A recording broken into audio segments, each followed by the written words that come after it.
What's going on? Why is there a stranger living in this house? I questioned my husband, Drew, who was standing there. Then my husband said something unbelievable. You and I divorced 2 months ago already. What? What the hell do you mean? Oh yeah, I almost forgot to tell you, but I also sold this house. Excuse me? What on earth is this person talking about? But looking at my husband's triumphant look, it seems that Drew really thinks that there is nothing wrong with what he did. Wow, you know nothing at all, do you? My name is Lisa. I am 35 years old and I work for a company. I have been married to my husband, Drew, for almost 3 years now. We met at a matchmaking party, and my husband aggressively approached me, and from there, we started to go out. We continued to date and go out at a steady pace, and ended up getting married. When I got married, my dad was very happy. This was because I had been living alone with my dad since my mom died when I was 16 years old. My dad had told me that since I had just started work, I should live on my own and enjoy my 20s. But seeing the lonely look on my dad's face when my mom passed away of her illness, I couldn't really leave him all alone. So that's why I remained at home and lived with my dad for some time after I started working.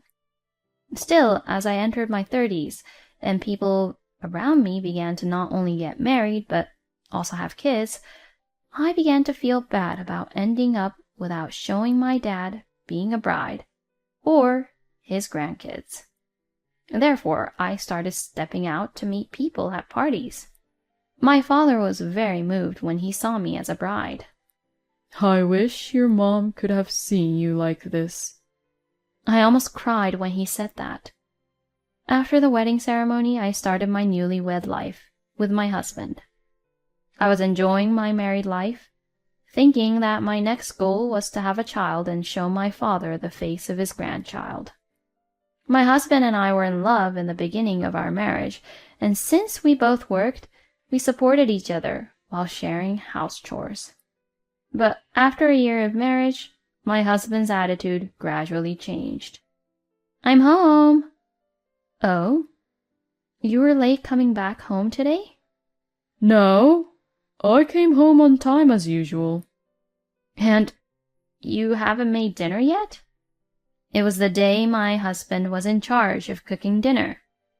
But my husband suddenly says something surprising. I'm not going to make any meals anymore. Excuse me? I mean, isn't it strange for a man to do house chores anyway? That's not true. In this day and age, there is even a term called house husbands, and it doesn't matter what gender you are to do any of the house chores. People are getting too carried away by the media. Usually, women are better at cooking, so it's best for them to cook, right? No way. I do love your cooking, you know. Oh, God, you're such a pain in the ass.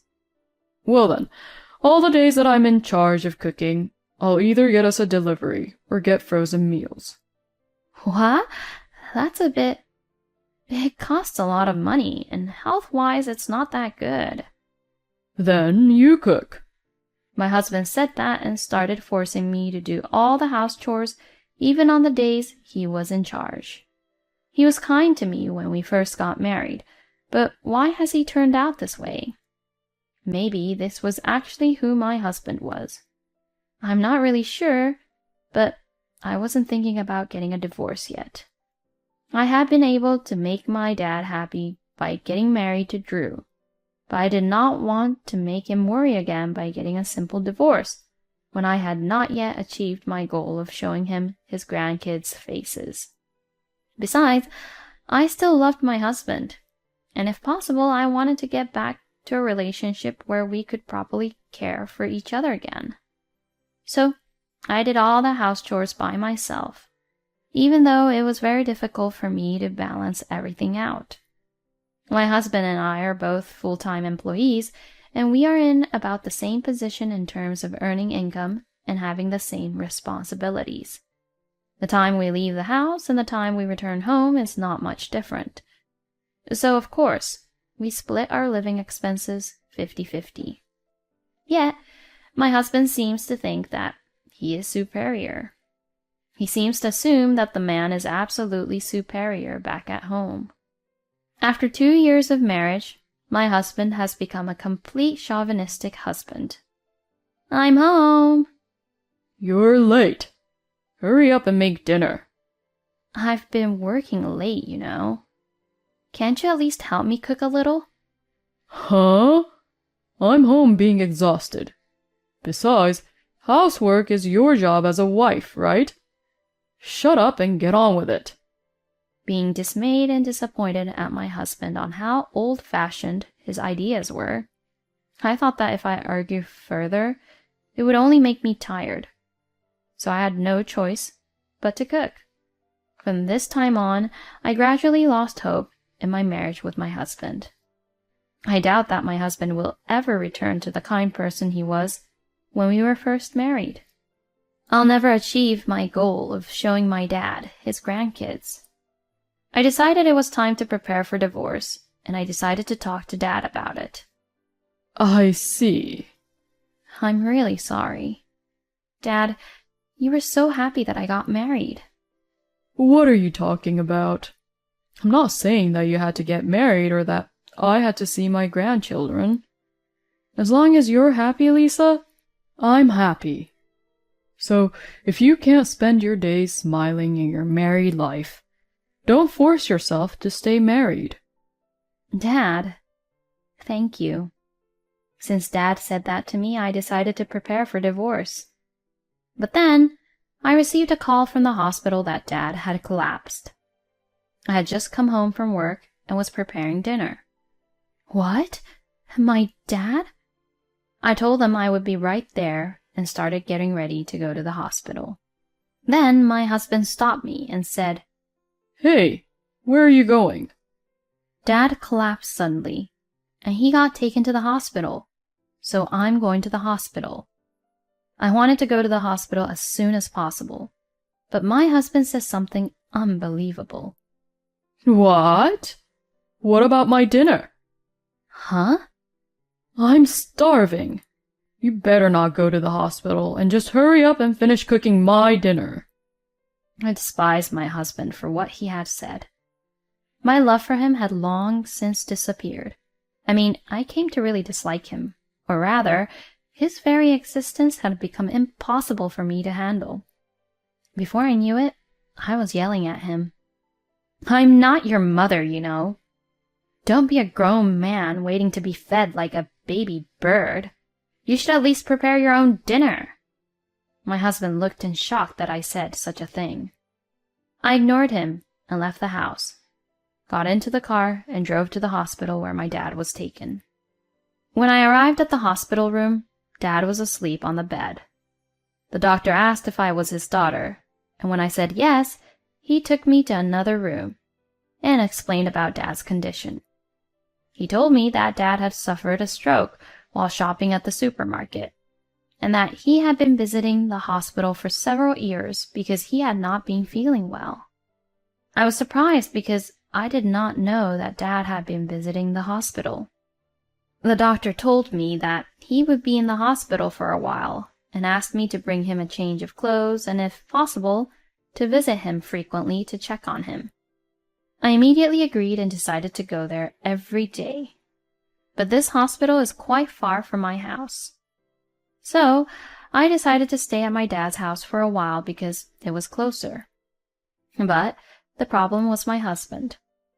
I could have divorced him at this point, but there are a lot of procedures and things that need to be done if that were to happen, so the timing is not right now. I went back to my house to take necessary things to live at my dad's place for a couple of months, taking advantage of the time when my husband was not at home.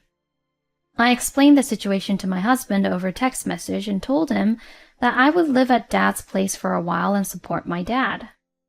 And then, as expected, my husband said, "Who'll cook meals during that time? What about house chores?" He never said a word about his concern for my dad's condition. I don't even want to talk to him anymore. Thinking this, I replied, "I told you the other day, you are not a child, so do it yourself," and muted my husband's text message. Then I went to visit my father every day. "I'm sorry. I said I was divorcing Drew, so you got surprised and this happened." "What are you talking about? Don't beat yourself up like that. The truth is, I wasn't feeling very well for a few years now." "Yeah, the doctor told me." "I see. I didn't want to worry you, which is why I didn't tell you. I'm sorry about that." "No, but from now on, you have to be honest with me, okay? You're the only family I have." "Okay." Then Dad's facial expression became softer. He must have been under a lot of pressure to be a strong parent because he lost his wife first. That's why I tried to never show any weakness. But now I am 35 years old, and I am an adult, working in the society. I want Dad to rely on me at least a little. My dad accepted my feelings and began to ask me for various favors, such as, "I want to eat that snack tomorrow," and so on. I was happy to be able to do something for him. And Dad was getting better, and the doctor told me that he was going to be able to leave the hospital. So I decided to move back to my dad's house completely and divorce my husband. I went to our home for the first time in about 2 months to discuss about divorce. Then I found a young woman living there who was not a relative of mine. I was so surprised that I froze, and she was also very surprised. "Wait a minute, who are you?" Well, who are you?" The woman in front of me said, "I live here." And to that I replied, "This is my house." At that moment, my husband came out of the bathroom. "Huh? Why are you here?" My husband looked at me and said that. "What's going on? Why is there a stranger living in this house?" I questioned my husband, Drew, who was standing there. Then my husband said something unbelievable. "You and I divorced 2 months ago already. She's Rita, and she's my new wife." "What? What the hell do you mean? I didn't file for divorce." "Oh, don't worry. I already did it for both of us." But wait, what are you talking about? There's no way you can do that on your own. "Shut up. It was submitted with no issues, so there's no problem. Oh yeah, I almost forgot to tell you, but I also sold this house." Excuse me? The money from selling the house will be used to cover for compensation. A compensation for the trouble you caused me for being a bad, terrible wife. What on earth is this person talking about? I didn't really know if he was being serious or not. But looking at my husband's triumphant look, it seems that Drew really thinks that there is nothing wrong with what he did. Wow, you know nothing at all, do you? About what? This house is jointly owned by both of us, you know? Yeah, I know that. That's why half of it is mine, right? You've been gone out of the house for 2 months, so that's as good as giving me the house, right? All the money from selling the house is mine, and you're a stranger now, so get the hell out. I don't have to tolerate this guy anymore. Fine. I knew no amount of explanation would help here, so I packed up my belongings, ignoring Drew and Rita looking at me with a victorious look on their faces. She's finally leaving, huh? Finally, the big baggage got out of my way. Let's use the money from selling this house to buy a car or go on an overseas trip. That sounds great. I want to go to Italy. Both Drew and Rita would say such things like that as I left. But just you wait and see. I didn't just go home to visit Dad at the hospital. I will do everything in my power to revenge them. 2 weeks later, I received a call from Drew. Oh, hey! What the hell is going on? Why do I have to pay $250,000 in alimony? This is impossible. My husband was intensely upset. I calmly explained to him, because what you did was fraud and adultery. You deserve to be charged that amount. It's a settlement so that you won't be erased from society. What? What are you talking about? I never committed adultery. I remarried after you divorced me. There's no point in playing dumb like that. I had the investigating agency investigate about your affair while I was away from home. I know that you had an affair with that woman while we were married.